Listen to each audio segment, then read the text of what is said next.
Magandang hapon po sa lahat. Kami po ang grupong Susubic Sambales. Taos-puso kaming nagpapasalamat sa RPL Foundation at kay Sir Ronald Ligitan.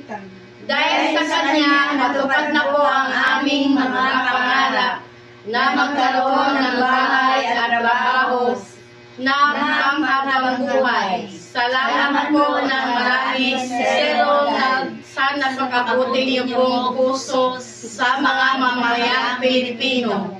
Makakaasa po kayo na makakatuwang niyo kami sa pagpapalaganap para mapaabot sa mga tao ang napakaganda na proyekto ng RPL Foundation Incorporated. Maraming salamat po.